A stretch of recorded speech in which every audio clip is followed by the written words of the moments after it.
June 1984, Washington, D.C. A 29-year-old intelligence analyst takes his seat inside the Hilton Hotel.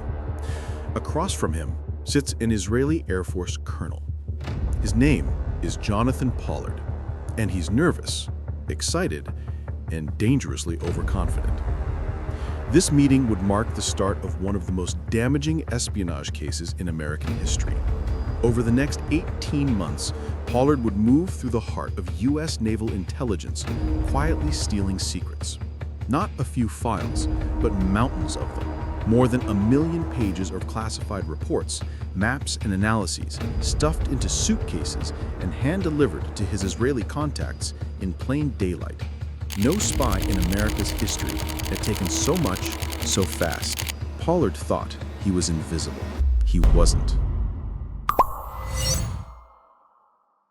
Long before he ever wore a Navy badge, Jonathan J. Pollard was a boy consumed by loyalty, not to his country, but to another.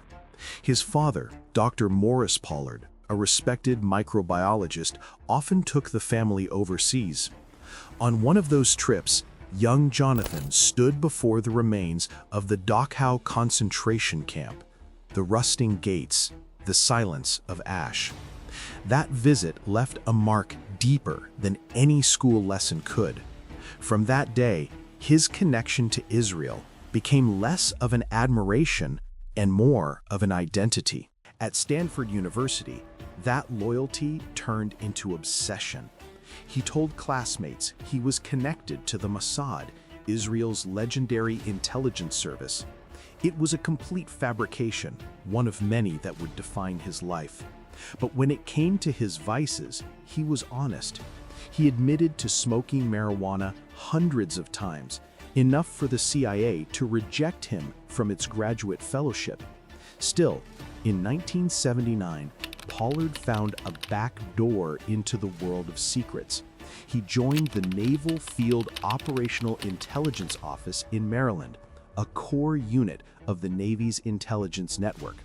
When the Navy asked the CIA for a background report, the agency, citing privacy rules, never revealed Pollard's failed fellowship or his drug use. A small administrative gap that would open a very large hole in national security.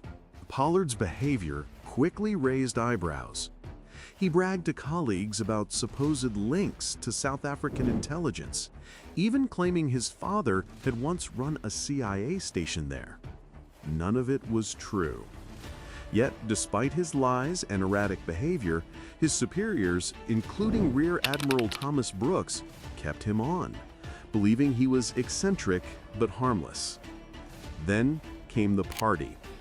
During a Navy gathering, Pollard cornered Rear Admiral Sumner Shapiro, the director of naval intelligence, rambling about secret operations. Shapiro left the conversation unsettled. He ordered Pollard's top secret clearance suspended and began an internal review. To test him, investigators devised a ruse, telling Pollard he was being considered as a double agent and needed to take a polygraph. During the exam, his behavior turned bizarre. He shouted, shook, gagged, even pretended to vomit. The psychologist who later examined him wrote that Pollard should never again hold an operational position. His clearance was revoked, yet somehow he kept his job. An internal memo concluded there wasn't enough evidence of a security threat to justify firing him. By September 1980, Pollard's one-year probation ended, and new civil service protections made dismissal nearly impossible. He filed grievances, lobbied for his clearance to be restored, and, against all odds, succeeded. In early 1982, Captain Chauncey Hoffman, his commanding officer, described him as dedicated and tireless in a performance review. That same year, Pollard's top secret status was reinstated.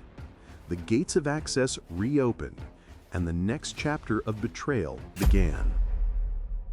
By mid-1984, Pollard had been assigned to the Anti-Terrorist Alert Center, a unit that monitored global threats to U.S. interests. From there, he could access the nation's most sensitive intelligence databases, material from the CIA, NSA, and even NATO. Every day, he handled secrets worth more than his entire salary, and for the first time, he realized how much information about Israel's enemies, America, wasn't sharing. To Pollard, it wasn't betrayal, it was correction. He convinced himself that the United States was withholding crucial intelligence from its closest ally, and that he, a single analyst, could fix it. So when an Israeli Air Force officer named Aviem Sela visited Washington in 1984, Pollard saw not a foreign contact, but a cause.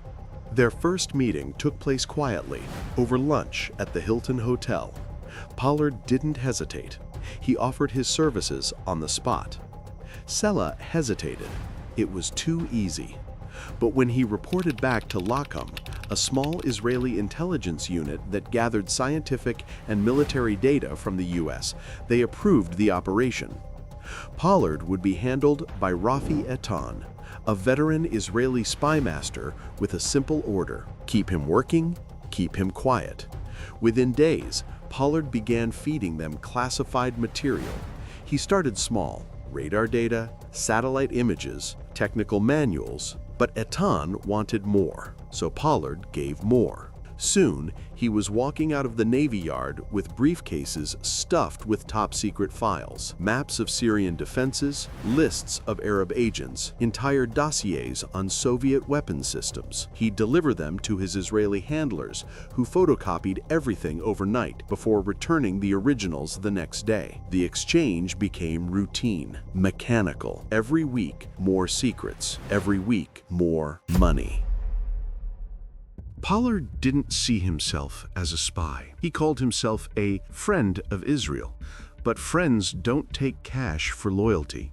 Eitan and his team paid him roughly $2,500 a month, with promises of up to $540,000 in total, tax-free. They also covered luxury trips, jewelry for his wife, and even a ring engraved with the Star of David. He told himself it wasn't about the money. He told himself he was doing what the U.S. should have done all along, sharing vital intelligence with an ally under siege. But the deeper he went, the harder it became to justify. He wasn't just handing over a few documents anymore. He was moving suitcases of secrets through a city built on secrecy. By late 1985, Pollard's handlers were overwhelmed. They had to rent a special apartment, the Safe House, just to store and photograph the material he was delivering. Inside, they built a professional copying station with scanners, lights, and cameras running all night long. Thousands of pages. The volume was so massive that even the Israelis began to worry he'd get caught. Pollard didn't care. He thought he was invincible. But Washington was already watching. The first signs came from inside his own office. Colleagues noticed Pollard working unusual hours, checking files outside his clearance range, and making photocopies without authorization. When questioned, he claimed the materials were needed for a special Middle East project requested by higher-ups, but there was no such project. In November 1985, a co-worker spotted him leaving the office with a large bundle of classified files and reported it to security. Within hours, the FBI and Naval Investigative Service were alerted. An investigation began quietly, one that would soon blow open into an international scandal. By the time Pollard realized he was being watched, it was already too late. He tried to flee, driving straight to the Israeli embassy in Washington, D.C., where he begged for asylum. But in a decision that would haunt Israeli-American relations for decades, embassy guards turned him away.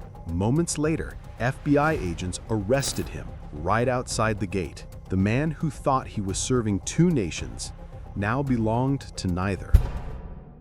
For 30 years, Pollard lived in a world measured by bars and concrete.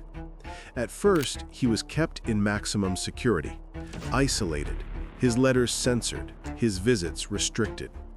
Supporters in Israel called him a hero. a patriot imprisoned for loyalty to his people. American officials called him something else, a cautionary tale. Over time, Israel's stance shifted. At first, the government denied involvement. Then, under public pressure, it admitted that Pollard had been part of an unauthorized operation. Years later, Prime Minister Benjamin Netanyahu granted him Israeli citizenship, a symbolic gesture that reopened old wounds in Washington. Every few years, debates reignited. Should he be freed? Intelligence veterans argued that the damage he caused still echoed through U.S. security systems. Others saw an aging man who'd paid his debt long ago. In 2015, after 3 decades, Pollard walked out of prison, not to applause, but to silence. Decades later, the question still lingers. Was he a man ahead of his time, or a man who mistook passion for purpose? Every nation builds its walls with trust. Sometimes the cracks appear not from the outside, but from within. Let me know your thoughts in the comments, and if you like this video, please subscribe and don't forget to check out our recent video about the mysterious deaths linked to crypto.